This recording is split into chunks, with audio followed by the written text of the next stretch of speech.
ce qui vous a le plus frappé sur ce tour du monde? Alors peut-être la première chose, c'est quand même l'état des bateaux. Ils sont revenus dans un état assez bien, assez bon, avec très très peu d'avaries, en tout cas pour les bateaux de devant. Et comment vous expliquez ça? Comment vous l'avez perçu, vous, pendant la course aussi? Avec les nouvelles règles de qualification où ils sont obligés de faire des milles les bateaux, ils ont fait des milles et ce qui devait péter a pété avant. Donc je pense que ça a bien aidé à avoir des bateaux en bon état tout le tour, quoi. À part une fissure sur le bateau de Massif, il n'y a pas eu... Ah ouais, Charlie, c'était rigolo parce qu'il nous a raconté qu'il avait bricolé 2 heures, quoi, enfin 3 max, le temps de réparer cette fissure après le Cap Horn. Mais sinon, rien du tout.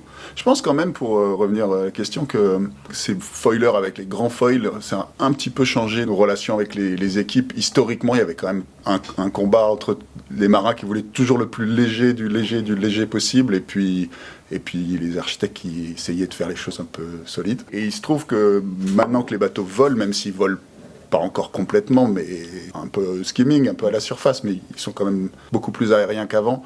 Le poids reste important, mais ça allait finalement beaucoup moins, et le poids, dans certaines conditions, devient même avantageux et un facteur de performance.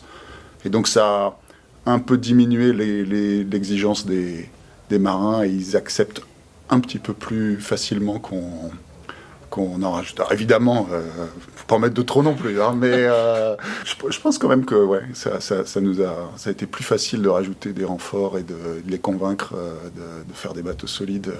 En tout cas, on est tous d'accord pour dire qu'il faut faire des bateaux solides. Qu'il faut vraiment qu'ils arrivent. Alors, comme tu disais, il y a vraiment le travail des équipes qui est extraordinaire, qui est beaucoup lié à la course au mille. Il fallait finir les courses. Donc il fallait que les bateaux soient fiables. Il y a le premier aspect. Le deuxième aspect, c'est qu'il y a beaucoup d'équipes qui sont pérennes. TRR, Bayou Racing, etc. Ce sont des équipes qui ont plus d'une édition d'expérience. Et ça aussi, cette façon d'engranger l'expérience a permis de faire des bateaux plus aboutis. Je pense que c'est important aussi.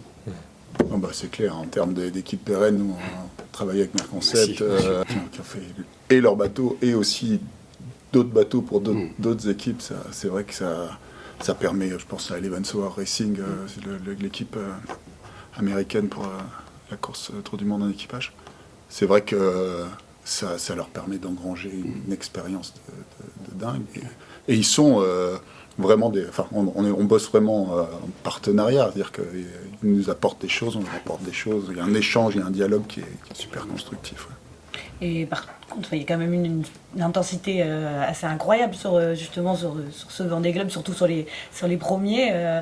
Et malgré tout, la résistance des bateaux était là, des foils, à part pour Sébastien Simon. Mais là aussi, il y a eu assez peu de collisions. Mais on a l'impression que les structures...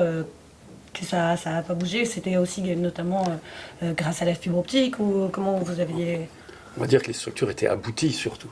C'est-à-dire qu'on a tous eu, dans les 3 ans qui se sont écoulés, grosso modo, depuis la mise à l'eau des bateaux, ou la période de mise à l'eau des bateaux, on a tous eu plus ou moins des petits soucis qui ont été petit à petit corrigés, entre autres par l'analyse effectivement de données de mesure, fibre optique, etc. Mais voilà, les structures étaient abouties pour se Vendée. En fait, c'est d'ailleurs pour ça que toutes les équipes ont souhaité commencer très très tôt les cycles, et que le prochain cycle semblerait vouloir commencer encore plus tôt. C'est pour avoir le temps de faire cette période de mise au point, etc. Parce que je pense que les performances qu'ont montré les bateaux sont peut-être même au-delà de ce que certains imaginaient à une certaine époque, quoi. Donc, ouais, on a des bateaux qui sont arrivés aboutis au Vendée, ce qui était exactement le but de toutes ces équipes. Oui, il y a une certaine maturité au sein de la classe. C'est que finalement, il n'y a pas eu vraiment d'évolution de jauge non plus qui aurait permis de vraiment changer le comportement des bateaux ou leur mode de fonctionnement. Donc du coup, toute l'expérience acquise dès le Vendée Globe 2020 a été mise en exergue sur celui-ci, quoi. Tout à fait. Il y a le Vendée Globe et puis cette Ocean Race, enfin la classe IMOCA a fait quand même un super mouvement en ayant un calendrier comme ça qui permet d'alterner les courses en solitaire et les courses en équipage. Et on a tous autour de la table énormément appris avec cette Ocean Race. Donc nous c'était le bateau donc Eleven Sauveur qui est devenu le bateau de Sébastien Simon. Groupe du Breuil, voilà. Mais c'est dans les deux sens. Cette Ocean Race ne peut pas se gagner sans les apports des marins en solitaire du Vendée Globe et réciproquement parce que ça devient difficile de performer sur le Vendée sans avoir mis un pied dans l'Ocean Race. Très clairement, l'Ocean Race a montré tout ce qu'on pouvait faire avec un IMOCA, avec un IMOCA récent. Sans cette course, on n'aurait peut-être pas été aussi vite sur ce Vendée. Ça va devenir le crash test du Vendée Globe, un peu en fait, Ocean Race. Je sais pas, parce que les deux courses sont superbes et les deux courses s'enrichissent. Mais c'est vrai que, pour reprendre ce que David dit à l'instant, Sébastien Simon qui bat ce record des 24 heures, qui fait 615, qui est très proche du meilleur chrono du même bateau en équipage. C'est extraordinaire. Dans une marche arrière, ouais, en plus, avec une petite marche arrière au milieu. C'est-à-dire qu'il est allé tout seul à la même vitesse que l'équipage américain qui a finalement gagné la course. C'est une performance extraordinaire. Justement, pour cette performance-là, c'est dingue, mais c'est aussi assez dur de tenir un bateau à ces vitesses-là. Le confort a été beaucoup amélioré sur ces bateaux. Quand je parle de confort, c'est effectivement relatif, mais est-ce que ça a permis à ce niveau-là aussi de pouvoir mener ces bateaux aussi vite ? Probablement, mais je pense que c'est plus une question d'engagement et d'état d'esprit que de confort, parce que le confort, et on voit de plus en plus de sièges sur des amortisseurs, c'est un pas en avant, les gens font un peu plus gaffe aussi, ils sont plus dans cette démarche de soigner un peu le confort pour être performant dans la durée, mais avant tout c'est une histoire d'état d'esprit et d'engagement personnel, et on voit que ceux qui ont vraiment appuyé sur le champignon, ils sont partis devant. Finalement, les conditions météo où tu bats des records, c'est pas les conditions où c'est le plus inconfortable à bord. C'est pas forcément là où tu as du vrai gain à être un peu plus confortable, je pense. Tu es engagé, mais c'est pas là où tu te fais plus tabasser. Nous, on n'était pas à bord avec eux, donc c'est dur de témoigner, mais c'est vrai que ces deux bateaux-là, Eleven Sauveur et le bateau donc le bateau qui est devenu Groupe du Breuil et Massif, sont vraiment l'un derrière l'autre, sont passés nous sur notre table externe l'un derrière l'autre et avec un cahier des charges complètement différent, parce qu'il y en avait un où il fallait une grande maison pour un équipage et l'autre où Charlie Dalin a extrêmement bien travaillé pour avoir sa petite studette, son petit univers à lui. Je crois qu'il l'a dit dans ses interviews de la fin du Vendée Globe qu'il était admiratif de la performance de Sébastien Simon, parce que lui il était dans son petit cocon, alors que Sébastien Simon était tout seul dans cette grande piste de danse, et c'est quand même Sébastien Simon qui a fait le record, donc je pense que tu as raison, il y a un moment donné il y est allé à la niaque et à la volonté, et félicitations à lui. Tous les bateaux ne sont pas encore arrivés, mais donc il y en a beaucoup encore à arriver, et ils ne seront peut-être pas tous dans le même état. Finalement, à la fin du Tour du Monde, beaucoup parlent de faiblesse, déjà de fatigue de leur bateau, mais on ne sait pas forcément tout. Est-ce que justement les bateaux des rangs arrière vont arriver beaucoup plus fatigués, avec beaucoup plus d'avaries Peut-être David Alors nous, pour l'instant, on n'a pas remonté aucune avarie, hormis ce qui a été sur les étais, donc on a eu des soucis d'axe qui se dévisse en bas sur un bateau et de rupture de câble sur l'autre. Donc ça été à peu près analysé. Niveau structure, j'ai pas eu d'infos. Par contre, on connaît Jean Le Cam, là, il y a 4 ans, il avait refait 3 fois l'avant de son bateau et on l'a su qu'à l'arrivée. Donc on va attendre encore une grosse semaine avant de crier victoire. Déjà, je pense que des bateaux récents, ça aide un peu parce qu'il y a moins de fatigue dans le composite. Qui plus est, comme ça a été mentionné avant, il y a les acquis des projets précédents. Alors que nous, il n'y avait pas de projet précédent, mais au niveau du design team, entre Jean Le Cam, entre les gens qui ont fait la structure, que ce soit chez Gurit et également chez D2E, il y avait quand même un peu de background qui ont permis de sécuriser tout ça.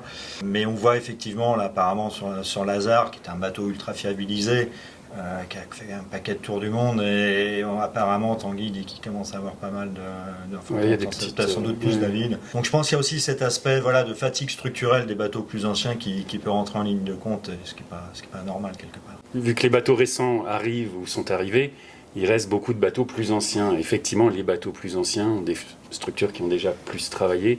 Et contrairement à ce qu'on imagine, le fait qu'ils n'aient pas cassé avant ne veut pas dire qu'ils ne casseront pas après. C'est en réalité plutôt l'inverse, statistiquement. Oui, les bateaux plus anciens, forcément un peu de fatigue dans le composite et petit à petit, s'endommagent. Enfin, s'endommagent un peu plus facilement que les bateaux récents, c'est assez logique. On avait vu 4 bateaux d'ancienne génération à dérive sur le dernier Vendée Globe dans le top 10. Là, il y en a pas. Ils sont assez loin derrière. Est-ce que ça veut dire que pour le prochain Vendée Globe, ce sera un peu terminé pour les bateaux d'ancienne génération et bateaux à dérive? Ils seront vraiment, il y aura un deuxième classement pour eux. Disons que là, on a clairement vu quand même qu'il y avait deux classes. Il y a un gain en fiabilisation, ce qui a été mentionné, qu'il y avait un gros gap sur la fiabilisation. Je pense aussi au niveau de la façon dont les curseurs ont été placés, qui font qu'aujourd'hui, on en est là. Effectivement, on voit que ça fonctionne pas pareil. Donc, c'est l'état de l'art aujourd'hui. Ce qui est intéressant, on est content d'avoir fait ce point. De dire, voilà, l'état de l'art, on est un peu dans les deux options, comment on se positionne. Après, dans ce que tu as fait, c'est que quelque part, tout le monde n'est pas non plus capable de gérer un bateau à foil, hyper compliqué, etc. Donc, si tu regardes pour un skipper donné, c'est pas forcément le cas de Jean Le Cam, mais éventuellement, tu peux imaginer quelqu'un qui arrive dans l'IMOCA, qui est un peu jeune, qui n'a pas beaucoup d'expérience, etc. Finalement, d'avoir un bateau qui est peut-être un peu plus simple à gérer, c'est peut-être plus performant que d'avoir la Ferrari avec toutes les options, mais d'être tout le temps le pied sur le frein. Donc voilà. C'est ce qu'avait l'air de dire un peu Violette d'Orange, qui a envie de passer sur un foiler éventuellement. C'est aussi, elle a l'air d'être très contente de cette expérience-là, donc peut-être que les bateaux à dérive, sans être une deuxième catégorie, pourraient être un marchepied pour se faire de l'expérience. Manger de l'expérience et être plus à l'aise après sur des bateaux plus pointus, quoi. C'est possible. Avec un côté quand même sensiblement plus abordable, que ce soit au niveau de toute la logistique et du team autour, et de la maintenance, qui est quand même pas, je pense, exactement au même niveau. Et quelque part, heureusement. Après, c'est un peu les projets qui construisent leur philosophie, leur cahier des charges. Effectivement, que ce soit chez les jeunes ou les anciens coureurs, il y a de la demande pour quand même rester en bateau à dérive. C'était vraiment un souhait de sa part de rester à dérive. Mais effectivement, sur le plan de l'objectif sportif pur, aujourd'hui, ça serait difficile de prétendre qu'on va gagner avec des bateaux à dérive.